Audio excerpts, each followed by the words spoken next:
apa yang disampaikan oleh Mbah Muri, dia tidak mengetahui bahwa Paulus itu sibuk untuk membuat mujizat supaya orang percaya kepada Yesus, meyakinkan orang lain untuk percaya kepada Yesus.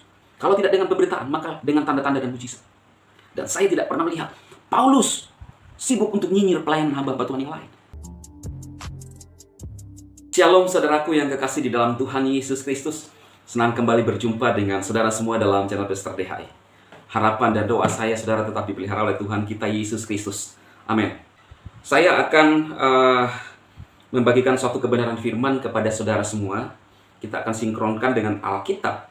Kemudian juga menanggapi video daripada Pak MS, ya, yang orang tua, dan juga Mbah Muri. Kenapa saya sering mengatakan kata Mbah? Karena dari pengakuan dia sendiri, dia mengatakan bahwa bilang ke Andi Simon itu, Mbah Muri bilang. Jadi saya baru tahu bahwa dia adalah seorang mbah. Kalau pengertian mbah sendiri itu, saudara, itu adalah kakek, ya. Saya nggak tahu apakah Mbah Muri sudah kakek, atau biasanya juga ketika kita mengenal seseorang mbah itu adalah seseorang yang biasa ada di bawah kaki gunung, ya, seperti itu, atau yang para pesulap, ya. Saya nggak ngerti juga, tapi dia mengatakan bahwa dia adalah mbah, ya. Oke. Nah, saudara, yang menarik adalah apa yang disampaikan oleh kakek, ya, kakek MS. Kalau MS, saya bisa mengatakan bahwa dia adalah kakek karena memang sudah berumur, ya. Dia menyampaikan ayat dari 2 Timotius 2 ayat 14, ya. Saya bacakan kepada saudara semua. Ingatkanlah dan pesankanlah semuanya itu dengan sungguh-sungguh kepada mereka di hadapan Allah. Ini seperti terjemahan baru. Agar jangan mereka bersilat kata, karena hal itu sama sekali tidak berguna, malah mengacaukan yang mendengarnya. Ayat ini dipakai untuk menyindir pelayanan Pak JP dengan Pastor Andi Simon, ya. Dia mengatakan di dalam menit 3:20 detik, ya. Contohnya, Allah Tritunggal itu tidak benar yang disampaikan oleh JT. Kemudian juga, kalau berdoa tidak boleh akal budi, harus bahasa roh. Itu dalam menit ke 3:35 detik. Itu katanya pengajaran Bapak Andi Simon, ya. Lalu dia tidak terima ketika ada yang mengkritisi mereka ini, bahwa mereka dianggap ahli-ahli Taurat oleh pengikut Pastor Andi Simon. Dan siapa yang mengangkat mereka menjadi hakim. Nah, itu adalah salah satu judul video saya, ya. Nah, ayat yang digunakan ini adalah ayat suatu surat yang dikirim Rasul Paulus kepada Timotius untuk memimpin sebuah jemaat. Lalu di bagian terakhir ayat itu adalah, dan dengan lemah lembut dapat menuntun orang yang suka melawan, sebab mungkin Tuhan memberi kesempatan kepada mereka untuk bertobat dan memimpin mereka sehingga mereka mengenal kebenaran. Dan dengan demikian mereka menjadi sadar kembali karena terlepas dari jerat iblis yang telah mengikat mereka pada kehendaknya. Nah, sebenarnya ini adalah peringatan Rasul Paulus.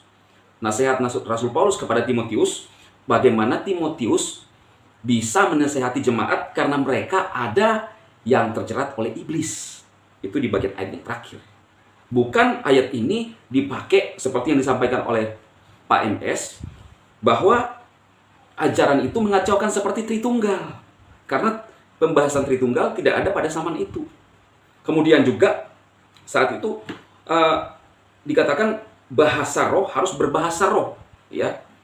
Paulus mengatakan pada surat-suratnya yang lain bahwa bahasa roh itu penting dan bahasa roh itu tidak salah. Hanya porsi pemakaiannya dalam ibadah itu bisa lebih diatur. Tidak ada salahnya. Dan juga saya mau tanggapi di sini bahwa saya tidak pernah mendengar Pastor Andi Simon mengatakan bahwa kita harus berbahasa roh. Tidak boleh menggunakan akal budi. Nah, ini kalau menurut saya ini asal bicara. Kalau berani mengeluarkan suatu statement, harus ada dasar dan bukti orang itu mengatakan seperti itu. Faktanya ketika saya ada di Balikpapan, Pastor Andi Simon berdoa dengan bahasa akal budi yang dimengerti, bukan bahasa roh. Bahkan dalam penyembuhan Pastor Andi Simon, saya tidak pernah melihat Pastor Andi mengutamakan bahasa roh. Seperti orang buat ritual dulu, nggak pernah. Bahkan bahasa akal budi yang digunakan. Lah, ini adalah suatu pernyataan yang memojokkan orang lain atau hamba-hamba Tuhan yang lain. Ya. Karena kalau tidak berdasar, ini hati-hati. Jangan sembarang mengangkat suatu pernyataan yang memang tidak pernah disampaikan. Kalau saya tidak melihat apa yang disampaikan Pastor Andi Simon, silakan kirim video itu kepada saya. Nah, saya peringatkan kepada MS ini untuk lebih hati-hati. Ya. Nah, kemudian dia mengatakan bahwa jangan saling memfitnah, jangan saling membuli. Ya. Saya mau sampaikan bahwa ini terjadi kalau saya bilang hukum kausalitas, sebab akibat. Mereka yang menyerang pelayanan Pastor Andi Simon, ya, ketika pendukung Pastor Andi Simon yang merasa tertolong, yang merasa diberkati dari pelayanan Pastor Andi, yang merasa terberkati oleh pelayanan Pastor Andi, pada saat menanggapi apa yang disampaikan oleh mereka ini, mereka mengatakan bahwa jangan saling membuli, jangan saling menfitnah. Padahal orang-orang yang merasakan buah dari pelayanan Pastor Andi Simon pasti beranggapan bahwa mereka ini adalah golongan orang Farisi. Kenapa dikatakan demikian? Karena orang Farisi cenderung pada saat Tuhan Yesus melakukan mujizat, penyembuhan, mereka tidak percaya. Bahkan mereka meminta tanda. Meminta tanda artinya dia gak yakin sama sekali. Lalu inilah yang terjadi dengan mereka. Lalu mereka dengan percaya diri mengatakan bahwa mereka belajar pada institut yang terbaik.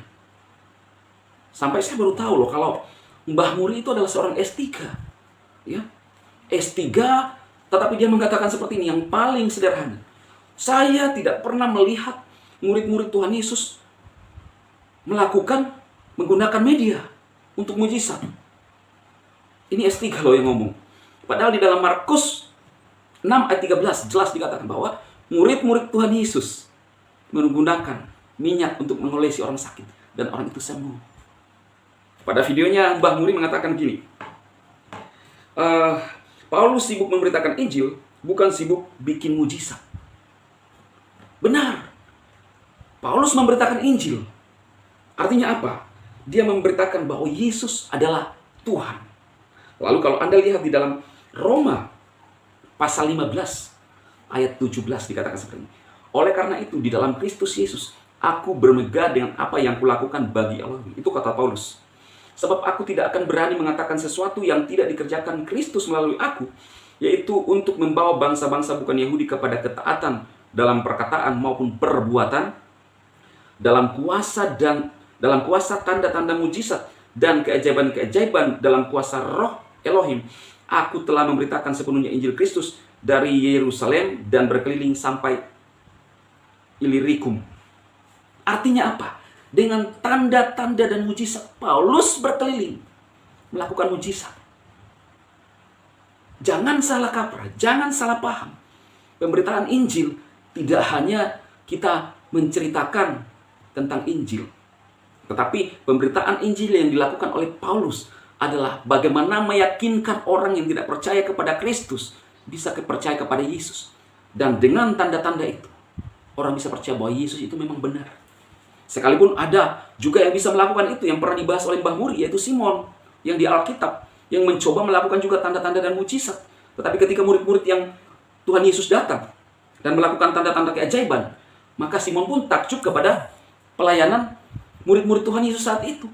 Nah, kalau mereka selalu mengatakan, termasuk Pak MS, kakek, bahwa mujizat-mujizat palsu, mereka masih menganggap bahwa apa yang dilakukan oleh Pastor Andi Simon adalah mujizat palsu. Saudaraku, kita tahu, bagaimana kita tahu antara mujizat palsu dan mujizat benar? Mujizat palsu adalah orang melakukan mujizat tidak di dalam nama Yesus. Tidak di dalam nama Yesus. Saudara, ingat gak kisah di dalam Markus 9, ya, ketika seorang murid melihat pelayanan yang bukan di dalam golongan murid. Kita lihat aja di dalam Lukas ya, supaya saudara bisa lihat lebih jelas. Lukas pasal 9. Saudara bisa lihat di dalam Lukas pasal 9. Ayat 49. Dikatakan seperti ini. Judulnya adalah seorang yang bukan murid Yesus mengusir setan. Yohanes berkata, "Guru, kami lihat seorang mengusir setan demi namamu. Mu huruf besar, demi nama Yesus." Lalu kami cegah orang itu karena ia bukan pengikut kita. Artinya bukan pengikut yang sering mengikuti Tuhan Yesus saat itu. Pada waktu Yesus masih ada dalam dunia. Ayat 50, Yesus berkata kepadanya, jangan kamu cegah, sebab barang siapa tidak melawan kamu, ia ada di pihak kamu. Saudara, jelas bahwa seorang yang mengusir setan demi nama Yesus, bukan pada golongan Tuhan Yesus saat itu, artinya tidak bersama Tuhan Yesus pada saat itu. Muridnya mau mencegah, tetapi Tuhan bilang, jangan cegah, dia ada bersama dengan kamu. Padahal dia belum pernah ketemu dengan Tuhan Yesus loh. Artinya apa? Bahkan di dalam Markus 16 dikatakan bahwa tanda-tanda ini akan menyertai orang percaya. Siapa yang percaya dan dibaptis? Orang yang percaya itu siapa? Bisa Anda, bisa saya, bisa yang akan lahir kemudian. Yang penting dia ikut syarat Tuhan Yesus. Kemudian mereka akan mengusir setan demi nama Yesus. Mereka akan meletakkan tangan atas orang sakit dan orang itu akan sembuh. Itu kata Alkitab. Berarti mujizat yang sejati, mujizat yang benar adalah orang yang melakukan kesembuhan di dalam nama Tuhan Yesus. Saudara, saya bertemu dengan Pastor Andi Simon. Mujizat yang dilakukan oleh Pastor Andi Simon. Saudara bisa lihat dari channel-channel. Pastor Andi Simon tidak pernah mengaku bahwa dialah penyembuh, tetapi dia hanya sarana, dia hanya alat Tuhan, dia hanya hamba Tuhan yang mendoakan orang di dalam nama Yesus dan orang itu sembuh. Artinya apa? Firman Tuhan jelas bahwa pelayanan Pastor Andi Simon adalah pelayanan yang sesuai dengan kehendak Tuhan. Pelayanan, kalau saya bilang kerasulan akhir ini, akhir zaman ini. Dan itu dilakukan di dalam nama Yesus. Artinya asli dari Tuhan. Yang saya heran, S3, S2, S3, ini tidak bisa membedakan pelayanan yang asli dan yang palsu. Saya mau sampaikan bahwa pelayanan yang palsu itu adalah, kesembuhan yang palsu itu, mujizat yang palsu itu adalah dari setan. Dan saudara, saya mau sampaikan satu hal yang prinsip. Jangan sembarang tumpang tangan atau ditumpang tangan oleh orang yang kita tidak kenal. Karena itu sangat besar. Apa yang kita ucapkan, lalu kemudian ada tindakan, itu akan transfer kepada saudara semua. Karena itu, Anda harus melihat hamba-hamba Tuhan yang benar yang diurapi. Apakah dia berdoa di dalam nama Yesus? Kalau dia adalah berdoa di dalam nama Yesus dan Anda ditumpang tangan, itu akan terjadi kesembuhan. Tetapi Anda lihat dari buahnya, misalnya seorang dukun, ya, memberikan tumpangan tangan kepada Anda, dan itu atas nama setan, hati-hati. Roh setan akan transfer kepada Anda semua. Jadi apa yang saya sampaikan kali ini, saudara, biarlah ini memberikan suatu pencerahan tentang sebuah kebenaran firman. Ya.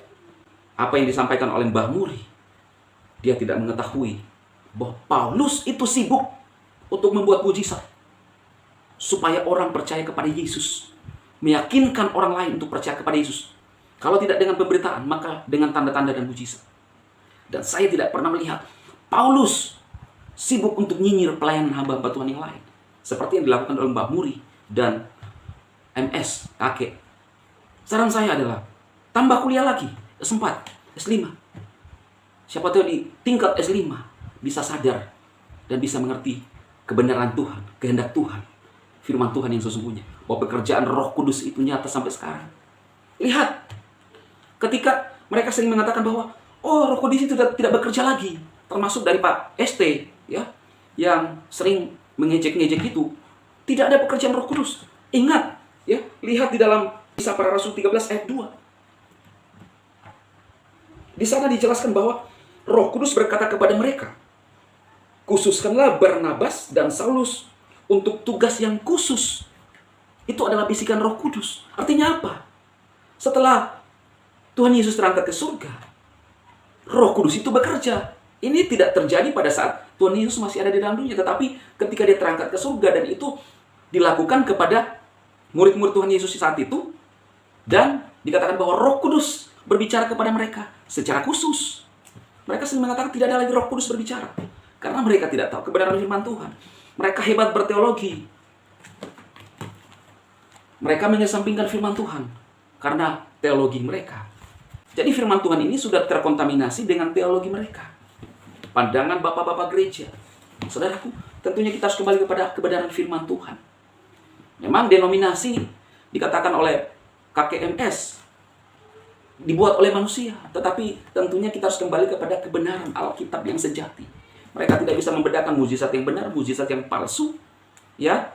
Kalau toh misalnya MS mengatakan bahwa Benny Hinn keponakannya yang mengaku itu, bahwa itu mujizat palsu, ya itu urusan dia. Bisa saja juga karena ada hal-hal tidak suka dengan Pak Benny Hinn dia ngomong begitu, tapi itu bukan ranah saya untuk menghakimi, karena Pak Benny Hinn sendirilah yang akan mempertanggungjawabkan itu kepada Tuhan. Tetapi selama kita berdoa di dalam nama Tuhan Yesus Kristus, itu adalah mujizat yang benar. Karena Tuhan itu bekerja. Tuhan tidak ingin mempermalukan dirinya. Siapa yang memanggil nama Yesus dan berdoa, maka Tuhan akan bekerja di sana. Karena itu saudaraku, biarlah firman Tuhan ini memberkati kita semua, mengajarkan kita untuk bisa hidup di dalam kebenaran Tuhan sungguh-sungguh. Percaya kepada pekerjaan Roh Kudus. Begitu banyak orang yang tertolong. Orang-orang dari seberang ditolong. Sehingga mereka bisa melihat bahwa kuasa Tuhan Yesus masih bekerja sampai saat ini. Itulah tujuannya ada mujizat. Supaya Bani Kedar pun bisa mengakui bahwa Yesus adalah Tuhan. Ingat, organisasi tidak menyelamatkan. Anda lahir sebagai seorang Kristen, bukan jaminan Anda akan diselamatkan. Tapi bagaimana kita menerima, meresponi anugerah yang besar itu dan hidup dalam anugerah dan menghidupi firman, itulah yang akan menyelamatkan kita. Dan sehingga pada saat Tuhan Yesus datang, Dia menjemput kita dan masuk dalam kerajaannya. Tuhan memberkati semua. Amin. Ini saudaraku, ya, diberkati channelnya. Amin. Amin. Ya, channel yang dia buat pelayanan medsos, baik dalam karirnya, dalam pelayanannya, diberkati. Ya, semua pemirsa yang menyaksikan ini, tolong subscribe dan notifikasi biar jadi berkat lebih banyak orang. Tuhan berkati ya.